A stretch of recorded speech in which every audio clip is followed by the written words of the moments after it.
এই পৃথিবীতে এমন একজন মানুষ এসেছিলেন যিনি পাথর ছুঁড়ে মারাদের জন্যেও বদদোয়া করেননি, যিনি শত্রুদের ক্ষমা করেছিলেন আর মানবজাতিকে শিখিয়েছিলেন ভালোবাসা ও রহমত। আজ আমরা জানব সেই মহামানবের পূর্ণ জীবন কাহিনী, হজরত মুহাম্মদ সাল্লাল্লাহু আলাইহি ওয়াসাল্লাম।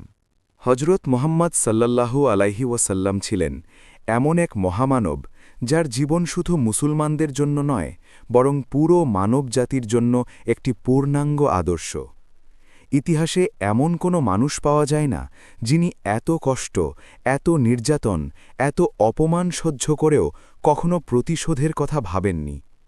তিনি ছিলেন দয়ার সমুদ্র, ক্ষমার পাহাড় এবং সত্যের জীবন্ত উদাহরণ। তার জীবন কাহিনী শুধু শোনার জন্য নয়, বরং হৃদয়ে ধারণ করে জীবন বদলে ফেলার জন্য। আজ আমরা সেই মহামানবের জীবনকে ধীরে ধীরে বিস্তারিতভাবে জানব, যেন মনে হয় আমরা তাঁর সময়েই ফিরে গেছি। হজরত মুহাম্মদ সাল্লাল্লাহু আলাইহি ওয়াসাল্লাম জন্মগ্রহণ করেন আরব উপদ্বীপের মক্কা নগরীতে ৫৭০ খ্রিস্টাব্দে।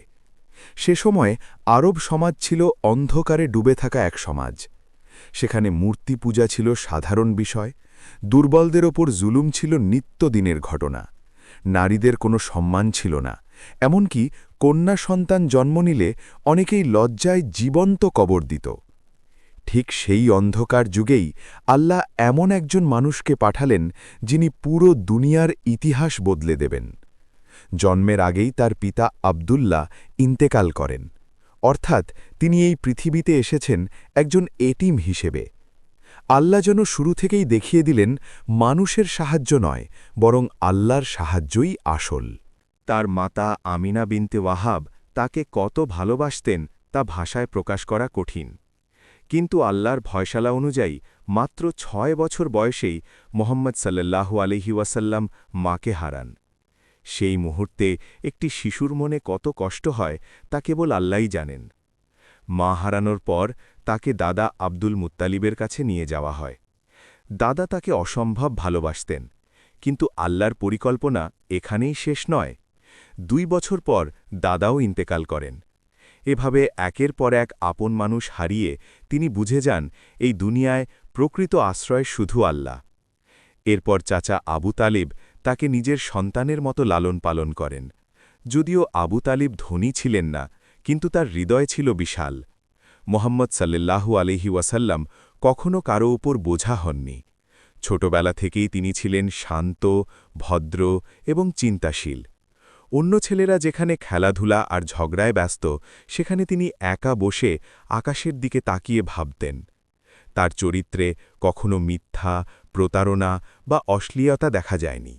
যখন তিনি যুবক হলেন, তখন মক্কার মানুষ তাকে আল আমিন নামে ডাকতে শুরু করল, কারণ তারা জানত এই মানুষ কখনো কথা ভাঙেন না, আমানত নষ্ট করেন না।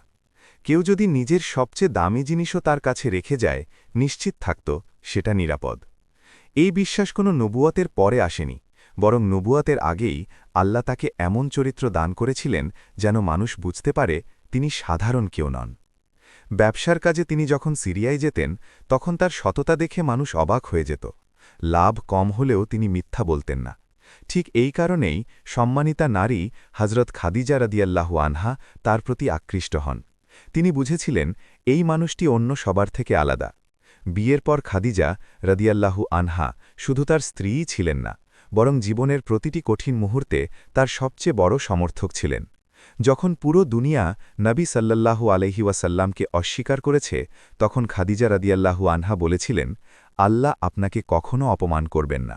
৪০ বছর বয়সে নবী সাল্লাল্লাহু আলাইহি ওয়াসাল্লাম যখন হেরা গুহায় ইবাদতে মগ্ন থাকতেন, তখন তার হৃদয় দুনিয়ার অন্যায় দেখে ভারী হয়ে উঠত। তিনি ভাবতেন, কেন মানুষ মানুষকে এত কষ্ট দেয়, কেন সত্যের কোনো মূল্য নেই। ঠিক সেই সময়ই আল্লাহ তাকে নবুয়াত দান করেন। প্রথম ওহীর মুহূর্ত ছিল ভয়ঙ্কর ও মহান একসাথে। তিনি কাঁপতে কাঁপতে ঘরে ফিরে এসেছিলেন, কিন্তু সেই ভয়ই পরিণত হয় মানবতার সবচেয়ে বড় আলোতে। নবুয়তের পরের জীবন সহজ ছিল না। দিনের পর দিন অপমান, ব্যঙ্গ, পাথর নিক্ষেপ সবই সহ্য করতে হয়েছে। সাহাবীদের ওপর চালানো হয়েছে নির্মম নির্যাতন, কেউ উত্তপ্ত বালুর উপর শুইয়ে রাখা হয়েছে, কেউ আবার লোহার বর্ম পরিয়ে রোদে দাঁড় করানো হয়েছে। তবুও নবী সাল্লাল্লাহু আলাইহি ওয়াসাল্লাম একবারও বলেননি, হে আল্লাহ, এদের ধ্বংস করে দাও। বরং তিনি কেঁদে কেঁদে বলতেন, হে আল্লাহ, আমার উম্মতকে ক্ষমা করুন। তায়েফের সেই দিনটি ছিল তার জীবনের সবচেয়ে কষ্টের দিনগুলোর একটি। রক্তে ভেজা শরীর নিয়ে যখন তিনি দোয়া করেছিলেন, সেই দোয়ায় ছিল না প্রতিশোধ, ছিল শুধুই দয়া। এমন দৃষ্টান্ত পৃথিবীর ইতিহাসে আর কোথাও নেই। ভিডিওটি কেমন লাগলো অবশ্যই জানাবে, আর যদি সেকেন্ড পার্ট চাও অবশ্যই কমেন্ট বক্সে আমিন লিখবা। সবশেষে বলতে চাই, আমাদের সারা জীবন ইউটিউব চ্যানেলে নিয়মিত ইসলামিক ভিডিও দেয়া হয়। যদি রেগুলার ভিডিও দেখতে চাও, চ্যানেলকে অবশ্যই সাবস্ক্রাইব করতে ভুলো না। আর আমাদের চরিত্রগুলা সম্পূর্ণ কাল্পনিক, আপনাদের বোঝানোর ক্ষেত্রে দেওয়া হয়েছে। ধন্যবাদ।